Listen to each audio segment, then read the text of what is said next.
السلام علیکم ورحمۃ اللہ۔ دوستو، جیسا کہ آپ ہماری سابقہ ویڈیو میں دیکھ چکے ہیں، انڈین مذہبی سکالر اسد الدین اویسی صاحب نے ہزاروں بلکہ لاکھوں کا لشکر لے کر ممبئی کے راستوں کو بند کر دیا، صرف اور صرف ختم نبوت کے تحفظ کے لیے وہ یہ ریلی نکالے ہوئے ہیں۔ تو ناظرین، ساتھ ہی مولانا محمود مدنی صاحب کچھ اپنا موقف اس بارے میں پیش کر رہے ہیں کہ کیا ایسے مواقع پر روڈ بند کرنے چاہیے، کہ ایسے مواقع پر لاکھوں کے مجمع کو اپنے ساتھ لینا چاہیے۔ تو آئیے، ویڈیو دلچسپ ہے، آخر تک ہمارے ساتھ رہیے۔ کہ انہوں نے، میں اسد الدین اویسی صاحب کو جہاں تک جانتا ہوں 100% ان سے ڈس ایگری کرتا ہوں، ان کے پولیٹکس سے، پولیٹیکل اپروچ سے بھی ڈس ایگری کرتا ہوں، کیونکہ ان کی پولیٹیکل اپروچ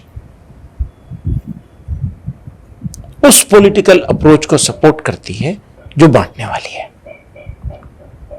اور اس سے ان کو بھی کچھ فائدہ ہوتا ہے، دوسروں کو اس سے بھی زیادہ فائدہ ہوتا ہے۔ تو یہ ان کی پولیٹیکل اپروچ کی بات، اپنا ڈس ایگریمنٹ شو کرتا ہوں۔ اسی کے ساتھ یہ کہنا چاہتا ہوں آپ سے، مجھے بالکل امید نہیں تھی، وہ پاکستان گئے تھے، پرانی بات ہو گئی ہے، کچھ سال پرانی بات ہو گئی، اور وہاں انہوں نے ان سے اسی طرح کا سوال کیا گیا تھا، جہاں ان کو، جیسے آپ نے اس سے سوال کیا انڈیا میں مسلمانوں کی کیا سچویشن ہے، فلاں فلاں، اسی طرح کا ان سے کچھ سوال کیا گیا تھا۔ ایسا دو ٹوک اور بلنٹ جواب دیا تھا انہوں نے، ریکارڈ کیے جانے کے قابل ہے۔ تو ساری چیزوں کو ملا کے دیکھا جائے گا، جہاں تک ان کے بھائی کا یہ تھا کہ 15 منٹ کے لیے ہٹا دو، تو یہ بانٹنے والے لوگ ہیں، اس پر تو ان کے خلاف مقدمہ ہونا چاہیے تھا، سزا ہونی چاہیے تھی۔ وہی کہتا ہوں، اگین پھر اسی جگہ پہ آ جاؤں گا میں، بالکل یہ بھڑکاؤ بات ہے، نفرتی بات ہے، اور اس کی جتنی مذمت کی جائے کم ہے۔ لیکن سر، انہی کے پیچھے اتنی مسلمانوں کی بھیڑ بھی تو کھڑی ہوتی ہے، وہ خوش ہوتی ہے، وہ تالی مارتی ہے جب وہ کہتے ہیں 15 منٹ پولیس ہٹا لو۔ ایسا ہے، اسی طرح کی بہت ساری بات، بہت سارے لوگ ادھر بھی بولتے ہیں، وہاں بھی جمع ہو جاتی ہے بھیڑ۔ تو پاگل لوگوں کا تو مجمع ہے، پبلک میں پاگل لوگ تو ہو ہی جاتے ہیں جمع۔ لیکن آپ اگر یہ سمجھیں گے کہ یہ مسلمانوں کی سوچ ایسی ہے، چند ہزار یا چند 100 لوگوں کی بھیڑ کو دیکھ کر کے، تالیوں کو دیکھ کر کے، سیٹیاں سن کر کے، ان کی خوشی کو دیکھ کر، تو میں ایک بات پوچھوں آپ سے، وہ یو پی میں آئے تھے چناؤ لڑنے کے لیے، کتنا % ووٹ ملا تھا؟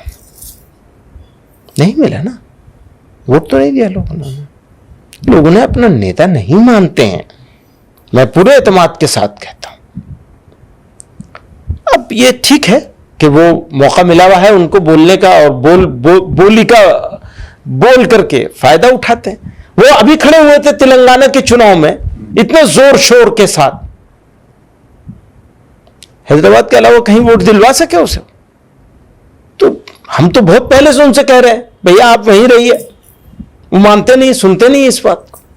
نہیں، پر وہ ان کے بیان اتنے بھڑکاؤ ہوتے ہیں کہ ایک اور مسجد شہید، نامناسب بیان ہوتے ہیں، بالکل نامناسب، انبیئریبل ہوتے ہیں، انبیئریبل، بالکل انبیئریبل ہوتے ہیں، کئی سارے بیان۔ آپ کہیں گے مسلمانوں کو اویسی صاحب کے بیانوں کو تھوڑا سائیڈ میں کر دینا چاہیے، بچ کے رہنا چاہیے؟ ہاں تو ہم کہتے ہیں پورے 48 لوک سبھا کی سیٹیں ہیں اور ایک بھی مسلمان نہیں ہے اس میں، تو یہ آپ دیکھیے کہ آپ کی آواز کیسے جائے گی پارلیمنٹ میں؟ اگر ہم یہ سمجھیں گے کہ نہیں اسد الدین اویسی ہے، فلاں ہے، بھائی آپ کو مستقبل کے لیے تو تیاری کرنا ہے نا۔ اب کرناٹکا میں آخری مرتبہ ایک MP جیتے تھے 2004 میں، 9 کا پارلیمنٹ الیکشن ہو گیا، 14 کا ہو گیا، 19 کا ہو گیا، 24 کا ہو گیا۔ گجرات میں تو 40 سال سے مسلم اپن جیتا، ابھی چلیا کمیونٹی کے ذمہ دار بیٹھے یہاں پر، 40 سال سے کوئی نہیں جیتا۔ آخری بار احمد بھائی پٹیل جیتے 84 میں۔ راجستھان میں کوئی مسلمان MP نہیں ہے، مدھیہ پردیش میں نہیں ہے۔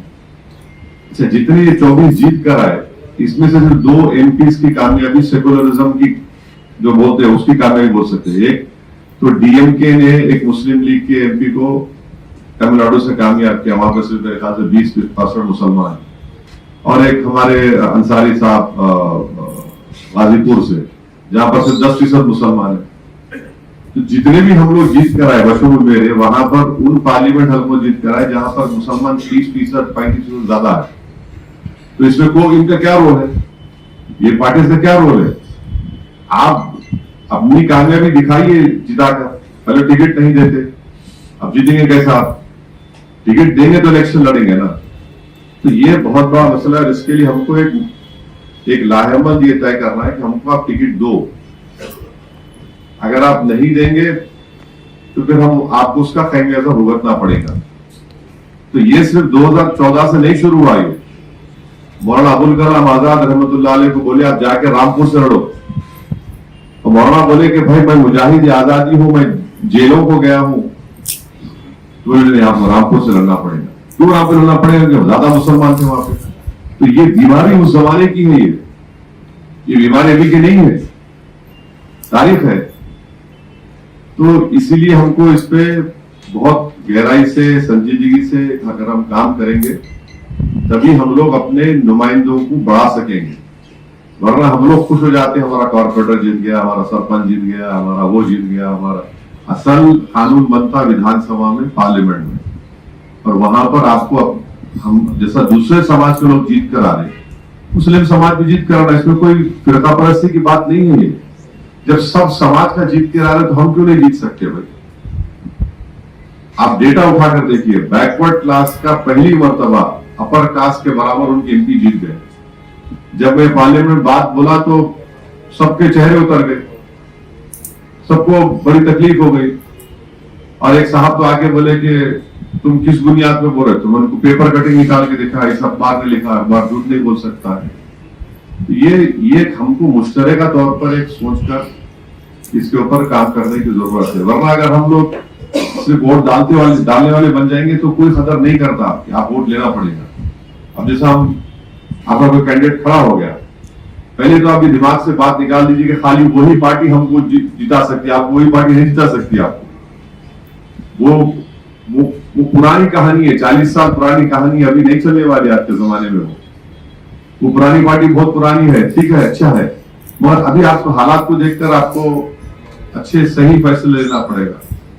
डर की बुनियाद पर फैसला ले रहे हैं आप तो फिर कुछ नहीं कर सकते। आपको उम्मीद की बुनियाद पर फैसला लेना पड़ेगा और इसमें हमारे को रिस्क उठाना पड़ेगा। मिसाल के तौर पर जब इम्तियाज जलील ऐलान किए कि मैं मुंबई को जाऊंगा और एक एहतजाज हम लोग करेंगे जो बकवास रसूलुल्लाह सल्लल्लाहु अलैहि वसल्लम के बारे में किसी ने बतने की कोशिश की, हम लोग बोला कोई आसमान पे थूका तो आसमान पे थूक नहीं, उस पे आता हो। तो सब लोग बोले क्या कर रहे हैं, क्यों कर रहे हैं? फसाद हो जाएगा, पहली चीज फसाद हो जाएगा, लोग मर जाएंगे, वो बात पुरानी हो गई। तो आप अगर प्रोटेस्ट को छोड़ देंगे तो फिर आपकी अहमियत क्या होगी? तो हम लोग रिस्क लिए, हम बोले नहीं, हम ऐलान करें। इम्तियाज जलील को बोला कि नहीं, अब ऐलान हो गया, हम लोग करेंगे। बहुत से लोग दबाव डाले। हिंदुस्तान की एक बहुत बड़ी शख्सियतें हैं जिनका मैं बड़ा एहतराम करता हूँ, उनको अपनी आंखों में सर कर रखता हूँ, उन्होंने उनसे ही फोन करा है। तो मैं उनको बोला कि हज़रत जो लोग आपको फोन कर रहे, आप उनसे पूछ लीजिए कि वो करें, हम उनके पीछे करने तैयार। तो हज़रत हंस दिए, बोले वो कैसा करेंगे वो लोग, बोला फिर हम कर लेते। मगर ये रिस्क जो है ना, जिंदगी में जब तक रिस्क नहीं उठाए आप, अल्लाह पे तवक्कल नहीं करें, ये कोई चीज हासिल होने वाली नहीं है। वरना तो ऐसे ही होगा, फिर 40 साल के बाद फिर हम लोग सब मर जाएंगे, कोई और बैठ के यही बात करेगा। अभी से अगर हमको माहौल को संभलना है, संभालना है, समझना है, कुछ हासिल करना है, तो हमको अब वोट लेने वाला बनना पड़ेगा। आप वोट नहीं लेंगे, आपसे बोलेंगे नहीं इलेक्शन आया, अब क्या करेंगे, हमारे पास ऑप्शन नहीं है, हमारे पास कोई नहीं है, तो ऐसे ही होगा। उनको कोई फिक्र नहीं है। आखिर बात आपको बोल रहा हूं कि 2019 में जब यूएपीए का कानून बीजेपी और उसमें तरमीम करके बहुत सख्त कर दी उसको, तो उस कानून की तायीद लोकसभा में किसने की? आप लोग मालूम? किसी को मालूम उस कानून की तायीद बीजेपी के साथ किसने की? कांग्रेस ने। अब उसी कानून के तहत दिल्ली में जब CAA का प्रोटेस्ट हुआ, उस कानून के तहत 5-5 साल से बच्चे सड़ रहे जेल में, और उसमें एक बच्ची भी है, उसमें 2 बच्चियां हैं जो 4 साल से जेल में। अब इसका क्या बोलेंगे आप? मैं खड़े होकर तकरीर बोला कि क्या कर रहे तुम लोग, ये तो ये उनको मालूम कि इलेक्शन आएगा तो ये कम्युनिटी से इनको बोलो देखो उनको हराना है, बस उनके पास एक जादू है, कौन सा वजीफा है नहीं मालूम, कब वजीफे का असर खत्म होगा नहीं मालूम, उनको हराना है, बोल दो हम लोग आम अन्ना सद्दार नाम तैयार है। वो ऐसा तो नहीं होगा, फिर और कानून बनेगा। तो ये इन चीजों पर सबको, हमको, आपको सोचकर एक लाहेबल तय करना है, और तभी तो हमारी लीडरशिप डेवलप होगी। लीडरशिप डेवलप होगी तो फिर कोई आपकी आवाज बनेगा, कोई आपके लड़ेगा, कोई बोलेगा आपके लिए, वरना तो फिर ऐसा ही अब ट्रिपल तलाक का कानून बन रहा था। मरहूम मौलाना असराउल्लाह कासमी साहब रहमतुल्लाह अलैह दारुल देवबंद के ना सिर्फ पढ़े रहे बल्कि शूरा के मेंबर है, आप जानते होंगे। मौलाना पार्लियामेंट को नहीं आए जब पहला मर्तबा बिल पेश हो रहा था, बाद में मौलाना बोले कि मेरी पार्टी मेरे को बोली मत बोलो। अरे भाई, एक आलिम दीन नहीं बोलेगा ट्रिपल तलाक पे तो कैसे दिन जैसा अनपढ़ बोलेगा, वो भी बोले नहीं थे बेचारे, नहीं बोले। तो ये हमारा मसला है, हम ये नहीं बोल सकते कि ये कर रहे हैं, हमको सुधारना है। इस मर्ज का इलाज हमको करना है, दूसरा नहीं करने वाला इस मर्ज का इलाज। मेरा सवाल है सर कि इस्लाम के अनुसार, इस्लाम धर्म के अनुसार एक धार्मिक इंसान का पहचान क्या है, मैं ये जानना चाहता हूँ। भाई साहब का सवाल है कि इस्लाम के नज़दीक एक धार्मिक इंसान की पहचान क्या है। इस्लाम के नज़दीक जो खुदा, भगवान, ईश्वर, अल्लाह जो फरमाते हैं, जो कहते हैं, उसके ऊपर अमल करेंगे तो आप धार्मिक है। और अल्लाह ताला फरमाते हैं कि अतिउल्लाह व अतिउर रसूल, अल्लाह की बात मानो और अल्लाह के रसूल की बात मानो। तो अगर आप कुरान पे अमल करेंगे और कुरान के सही हदीस पे अमल करेंगे तो आप धार्मिक हो गए। इसके अंदर कुछ चीज़ आप देखे जाए तो इस्लाम के अंदर 5 हिस्सों में बांटी जा सकती है। एक है फ़र्ज, कंपलसरी, ये करना ही चाहिए हर मुसलमान को, फ़र्ज आ गया। दूसरे और हराम, जो गलत है, आप करना ही नहीं चाहिए ज़िंदगी में, ये दोनों ऑपोजिट है। इसके दरमियान और 3 चीज़ें जो हलाल कैटेगरी में, हराम के अलावा सब चीज़ हलाल हो जाती। हलाल में 4 कैटेगरी, एक है फ़र्ज जो करना चाहिए कंपलसरी, दूसरा है मुस्तहब या लोग कहते हैं सुन्ना, यानी करे तो बेहतर है, आपको प्लस पॉइंट मिलेंगे। तीसरा है मुबाह, ऑप्शनल, करे तो भी कोई हर्ज नहीं, नहीं करे तो भी हर्ज नहीं। चौथा है मकरूह, यानी नहीं करे तो बेहतर है। और 5वां जैसे मैंने कहा हराम। तो एक धार्मिक इंसान कोशिश करेगा कि 100%, 100% कम से कम फ़राइज़ तो करे और हराम ना करे। तो मिनिमम रिक्वायरमेंट है कि वो 100% जो फ़र्ज़ है वो करे और जो हराम है वो कुछ भी ना करे। और धार्मिक बनना चाहेंगे तो जो मुस्तहब है, जो एनकरेज्ड है, जो सुन्नत है, उसके ऊपर अमल करे। जितना ज़्यादा अमल करेंगे उतना धार्मिक होगा। और जितने मकरूह है, जो चीज़ अवॉइडेबल है, डिस्करेज्ड है, उससे दूर रहेगा।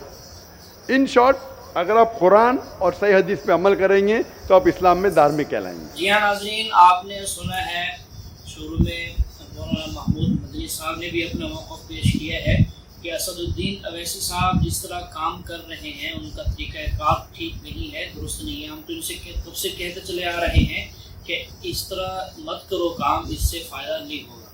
और असदुद्दीन अवैसी साहब का भी मौक़िफ़ सुना है, वो भी अपनी बात में जो है वो सच्चे नज़र आ रहे हैं कि भाई काम तो सब पार्टियों का है, मिलकर सब जो है वो हुकूमती तौर पर जो कार्रवाई बनती है वो करें।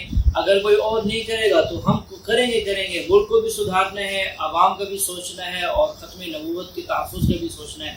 बहरहाल हम तो यही कहते हैं कि सारे के सारे मिलकर अच्छा मशवरा, बेहतरीन राय के साथ फैसला करके एक बेहतरीन तरीके से काम सर अंजाम दिया जाए, जिसमें तहफ़्फ़ुज़ ख़त्म नबूवत का भी काम हो, जिसमें मुल्क की भी तरक्की नज़र आए और जिसमें आवाम का भी फ़ायदा हो।